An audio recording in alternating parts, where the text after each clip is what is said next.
Hello everyone, I am Jonathan Little. I'm here today with episode 317 of Weekly Poker Hand. I want to thank you for being here with me today. If you've not already, head over to pokercoaching.com. I actually just released my fundamentals course. It's completely free. I teach you everything you need to know to get up to speed playing poker. It starts assuming you know nothing about poker. You don't even know what beats what, but then very quickly it ramps up to teach you how to play fundamentally sound poker, how to adjust to take advantage of your opponents so that you are fully prepared to make use of the immense amount of training material I have available at Poker Coaching. We just went through a cash game challenge, a 14-day cash game challenge for the students where every day I emailed them a great piece of educational content for them to go through, and turns out a lot of people are just finishing up their final exam, so congrats to them.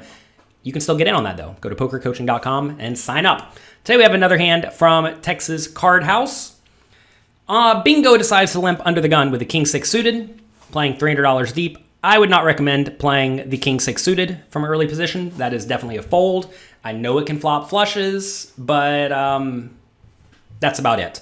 You don't really want to be playing weak hands out of position, especially stuff that are hands that make the non-nut type hands. And King 6 suited, if it makes trips, you're not especially happy. If it makes a flush, yeah, it's good, but it's still the second nuts. So you have to be very, very careful playing from early position, and especially don't be playing stuff like King 6 suited. Folds around to Andre, who raises to $15 with Ace King offsuit. Seems like he's about in the hijack seat, which is great. And then Aaron picks up Ace 4 of hearts on the button. So Andre's playing 500 deep, Aaron's playing 1,000 deep. So we're playing 500 effective here. You have to assume Bingo's probably just going to fold if you put in a re-raise. He's going to call if you call. In this scenario, what do I do with Ace 4 of hearts? I think you can mix it up depending on what you think of Andre's overall strategy. Like if you re-raise to, let's say, $45 in this scenario, if Andre's just going to rip it in with a decent chunk of hands or 4-bet you definitely don't want to 3-bet hands like Ace 4 suited because they do flop well enough when you're playing what is effectively 170 big blinds deep, right? So, however, if Andre is going to call a lot or fold a lot, that's going to allow you to 3-bet way, way, way more often. So let's see what Aaron does. I have to presume he's paying attention to his opponents. He's being smart, wearing his mask. Seems like a free roll to me.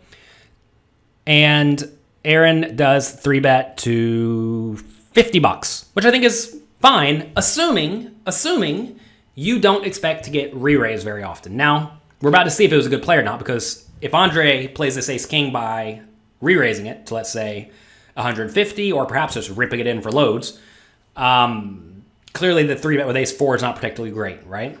But if he calls, that's going to result in Aaron winning this pot very frequently with his Ace 4 of hearts after the flop, which is just fantastic. If you can win all of these pots where you're essentially dominated because your opponents play a little bit too passively from out of position, you're just going to print money. All right, back around to Bingo. Let's see if he wants to try to flop Bingo with his King 6 of spades. He does not. And Andre pretty quickly calls with the Ace King offsuit, which tells me Aaron's play was probably pretty good. And the reason it was probably pretty good is because he did not get 4-bet by one of the most obvious 4-betting hands. With Ace King offsuit, out of position, you really, really, really just want to be 4-betting and building the pot with what is very likely the best hand. If you see the flop from out of position, you're going to end up playing very poorly. Now, that doesn't mean that Andre's a bad player. What I mean by that is, say it does come 9-6-2, right? Andre's going to check his Ace King. Aaron's going to bet with his Ace 4. Andre's probably going to fold. If he doesn't fold, he's going to call. Turn's going to be whatever. He's going to check. Aaron's going to bluff again. And then Andre's going to fold. So essentially what's going to happen here is every time Andre misses, he's going to end up losing this pot. And when he does hit, if it comes King XX, there's no guarantee he's going to stack Aaron. And if it comes Ace XX, Aaron's probably going to realize, all right, I have a very clear marginal made hand, and I need to check it back and not put any more money in the pot, right? Or put in a minimal amount of money. He's not just going to be happy to get 175 big blinds in with his top pair no kicker against someone who could very easily have a better ace. So this is a scenario that's going to work out very, very poorly for Andre when he calls. Whereas if he 4-bets, what's going to happen now is if he goes all in, whatever, hand's over, right? If he does 4-bet to, let's say, 150, sometimes he is going to get called. But then he's got a third of his stack in the pot. He has one pot size bet left. You're probably not going to be folding the Ace King all that often with one pot size bet left going to the flop. So realize you just got to take some variance here. I know a lot of people are very, very nitty, it seems like, in cash games where they just really, really, really don't want to get their whole stack in the pot. But sometimes you just have to get your whole stack in the pot. Don't be afraid of getting stacked. So many people are deathly afraid of getting all in a cash game because, to be fair, typically you're not going to be getting all in too often in a cash game. But the times you want to is when your opponents are going to be 4-betting or 3-betting you with the ace-4 suited. I mean, look, Aaron does not seem like a very, very weak type player. I mean, he's sitting here, looks like a cool enough guy. I don't know him. He's wearing his mask, He's probably bluffing some. He has a fun mask on. It's blue. I don't know. It's not boring, right? This guy's probably someone who's playing some pots. So against someone who's playing some pots, you cannot be afraid of just getting your money in pre-flop, especially in scenarios where you're going to end up just not being able to play all that well after the flop. So flop comes 8-8-7, 2 clubs. Horrible flop for Andre. He does have the king of clubs. You're probably supposed to check call, I guess. He checks. Aaron's obviously going to bet here. This is a board that should miss both players most of the time. Pot is 107. I don't think you even need to go all that big. I think you can go like $40, $50, something like that. Aaron does put out a bet of 65. So 65 is an interesting bet. When you bet 65, unpaired hands will fold, which is fine and good. You don't really care if the unpaired hands fold, but the pairs basically never fold. I think, though, a smaller bet probably accomplishes the same thing. That said, I mean, if you think Andre has stuff like ace-king and ace-queen in his range, that should be an easy call to a small bet, then maybe you don't want to use that sizing. However, if you think about it like this, though, what if we bet 40, Andre calls with the ace-king, and then we just keep barreling, and then we bluff him off on the turn? We win an extra $40 by doing that, and the times he doesn't spike an ace or a king. And I know it feels a little bit risky to let him see the turn, knowing that you're going to be behind in those scenarios, but you're going to get some fold equity on the flop, and then you're going to get some more fold equity on the turn, and then you're going to get more fold equity on the river, because very often you're going to end up tripling this hand. One thing I've been doing a lot, if you've been watching my online streams, is I've been triple barreling a lot. We have a lot of those streams available for poker coaching members at pokercoaching.com. Definitely check those out. I love bluffing. And this seems like a spot that in the past, I would probably not go for this bluff. But today, I'm tripling here every time because neither player really has an 8.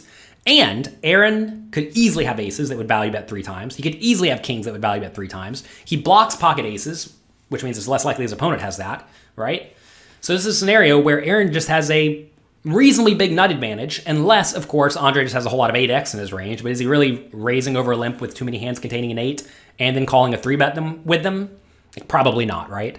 So this is a situation where I think Aaron's going to get to bet flop, turn, and river, and by betting smaller on the flop, you're going to get called more often on the flop, but then you're going to be able to just bet the turn and win more money from your opponent. Winning these big pots on the turn and the river with bluffs is very, very beneficial, and I think that's what's going to happen in this scenario a lot of the time. Anyway, facing a 65 bet, what should ace-king do?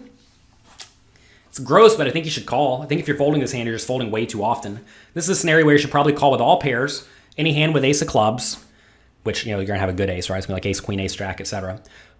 And all your flush draws. If you happen to have 10-9, obviously you got to stick around.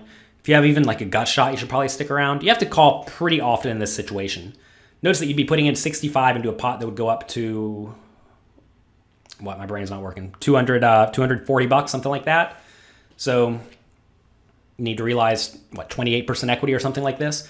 You'll realize 28% equity with ace king. And to be fair, I don't know if Aaron was going to be double barreling or triple barreling this. Maybe he doesn't. Imagine he doesn't. You just check call ace king, check turn, check river, you win. That's fantastic. So I think this was just played way too weakly by Andre. He should definitely have 4-bet pre-flop every single time. I'm telling you, life is going to be maybe not life, but poker is going to be a million times easier for you if you just 4-bet this ace king and get your money in pre-flop. Because this flop would come, yeah, you have one pot size bet. Sorry, we're getting all in. We have the king of clubs, and we have the best hand a lot of the time. And he would have ended up winning a reasonable pot. Instead, he ends up losing this pot because Aaron is taking advantage of Andre's overall passivity at the poker table. So that's going to be it for today. Hope you enjoyed this. Again, if you want to see many, many examples of me triple barrel bluffing, also we've had Faraz Jaka streaming for us recently as well. He is a world-class player, and if you've ever played with Faraz, he loves to put in bluffs too. I was watching his stream the other day. It's like, oh, he's clearly just check folding the turn here. And then he check min raised it with some total garbage. And the opponent folded. I'm like, oh my gosh, that's why he's a wizard. That's why he just crushes everybody. All right, that's going to be it for today. Have fun. Check it out at pokercoaching.com. If you like this, click like, click subscribe, and share it with your friends. I'll talk to you next time. Bye-bye.